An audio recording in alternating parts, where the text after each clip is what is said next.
its economic collapses, its meetings to set up its companies? Why have I met so many astrologers around the world who are on retainers from transnational corporations to tell them when the best time is to launch a new product, to do a takeover or whatever? Because they understand that astrology is reality, because it's the manipulation of energy. They just don't want us to know it.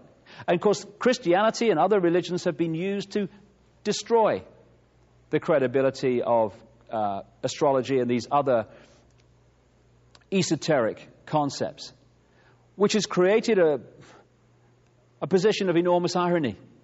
So many in the Christian Patriot movement in America have sussed and realized that the basic manipulation is going on and the nature of the scam.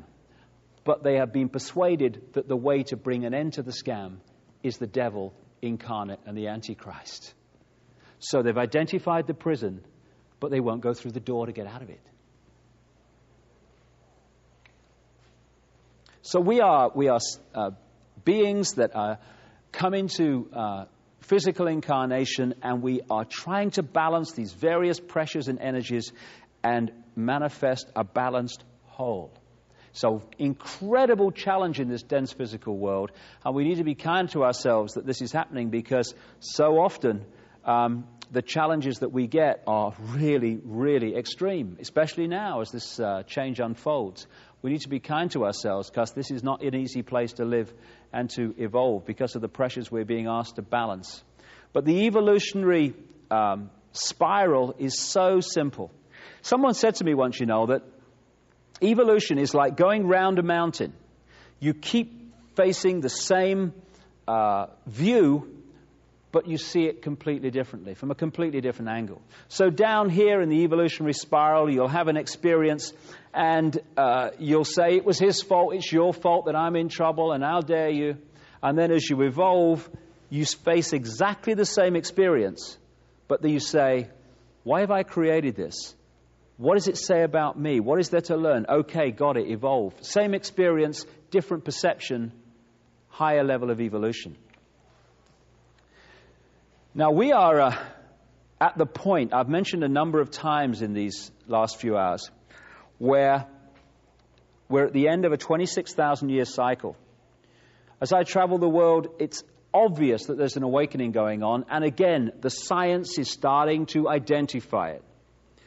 Some years ago, a different pulse, a different resonance was identified in the center of the spiral of the galaxy. More recently, probes that have gone to investigate what's going on the sun have identified that tremendous changes are going on in the sun. Its magnetic field is falling, and there's incredible solar flare activity that's starting to emerge, which will be very powerful in the years ahead and fundamentally affect us. So you've had the different resonance coming out of the center of the galaxy and affecting the sun. The sun is changing. When the sun changes, we change. 99% of the mass of the solar system.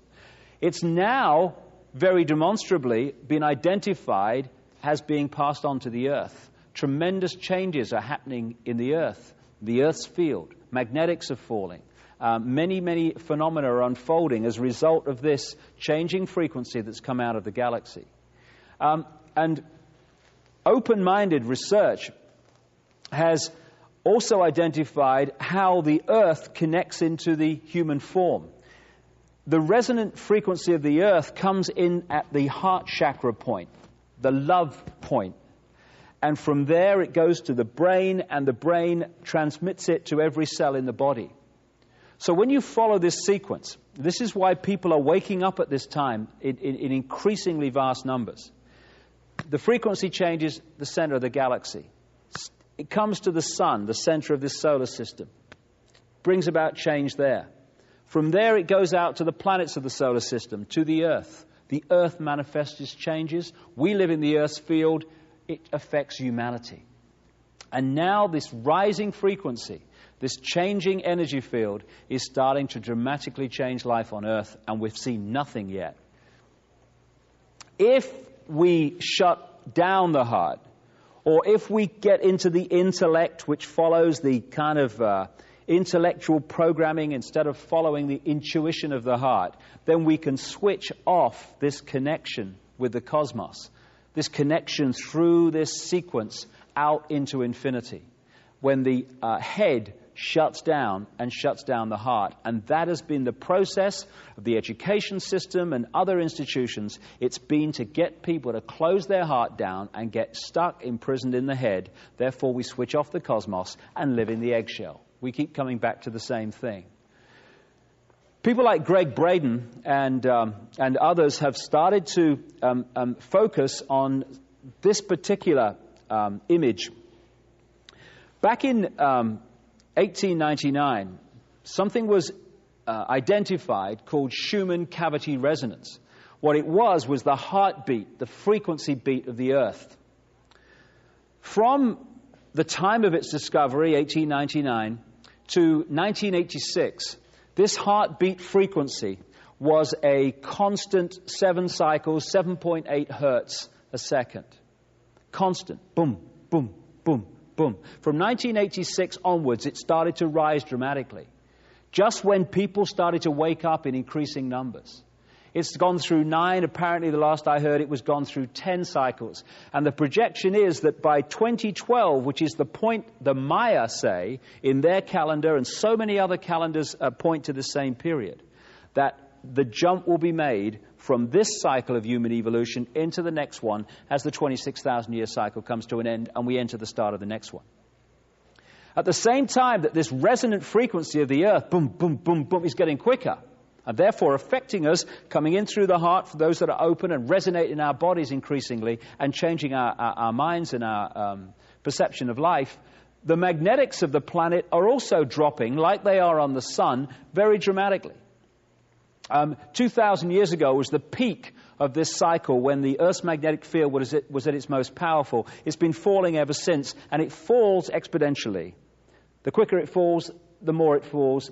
The more it falls, the quicker it falls. And the projection is that what Braden calls 0 point, 2012, is that the magnetics will reach virtually zero, if not zero, on the planet, and 13 cycles a second will be reached by the Schumann cavity resonance, the heartbeat.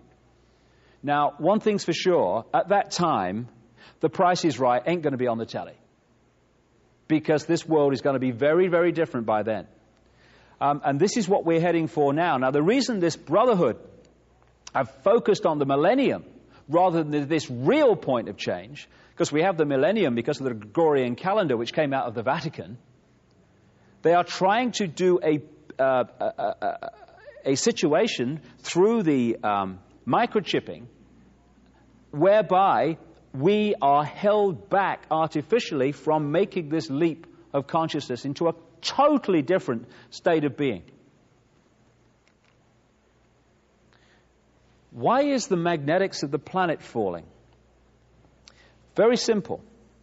When you put an electrical charge through an iron bar, it creates a north and south pole.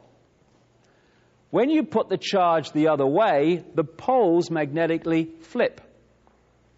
If you look at the geological and other evidence, this has happened again and again on this planet, many, many times. There has been a magnetic pole shift when the whole magnetic field of the Earth has flipped, which has, of course, serious consequences and brings about tremendous change. Now, what is it that creates the Earth's magnetic field? It is the Earth spinning. Therefore, it throws out this electrical charge that creates the Earth's magnetic field. One other thing that's being identified as this change unfolds is that the Earth is spinning slower and slower.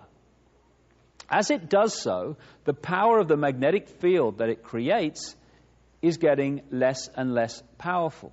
And again, the projection is around 2012 that the Earth could stop spinning altogether for about 3 days and then start to spin the other way. And what will happen at that point? The poles will flip magnetically. And the poles will change, and that, the geological and other records show, has happened again many times. Indeed, you look at some of the ancient texts and descriptions, they talk about phenomena that fit very well into this happening before. They talk about the longest day, the longest night, and what have you. So we're entering a period of fantastic change which is getting faster all the time. And we have two challenges here. Two challenges, one after the other.